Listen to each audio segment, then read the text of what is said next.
Disan milang teterak king entablado ngay ni, reng babaeng miyembro da reng miayaliwa nga guman king syudad ning Mabalacat. Balang grupo, daralade ing lagyuna ning Karelang Baryo.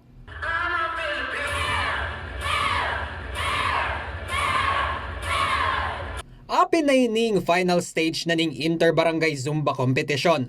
Kaya be kareng megpatindayag gelingan king pamanerak ing grupo ng Claude Encinas ning Barangay Kamachilis. Makasentruya kareng amo na karapan dareng solo parents ing karelang meging performance. Hindi hadlang ang pagiging solo parents. Kaya natin yan. Adwang pulot meto nga banwana nung tataguyod magdili-diling Encinas din kaya nga duwang anak. Nagkakaproblema yung wala kang katuwang. Halimbawa, minsan di naman perfect yung mga bata. May nababarkada silang mga bad influence, ganon.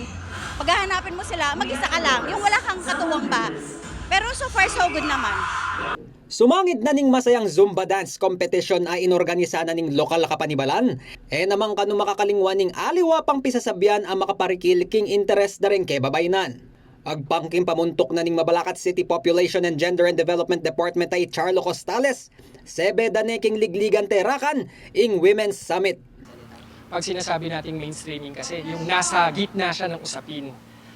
Kaya nagkaroon tayo ng term na mga nasa laylayan, sila yung wala sa mainstream. Ang gusto natin, lahat ng mga nasa laylayan, mga marginalized, mga vulnerable, maisama sa usapin. Agpangkang Costales, nasa ratagan ng Manalakad Women's Council bang miyabela rin kebabaynan king policy at decision making ning syudad.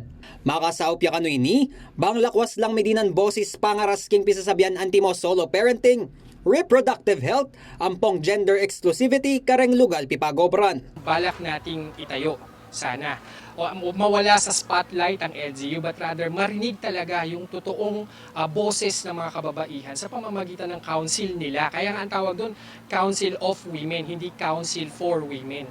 Makatalukiya ing programa na ning POPGAD ning Syudad Mabalacat king Republic Act 9710 o ing Magna Carta of Women.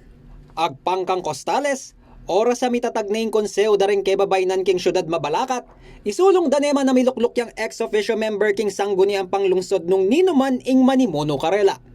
Ako po ing kayong talasuyo, Lizan Morten, ating pusong makabalen.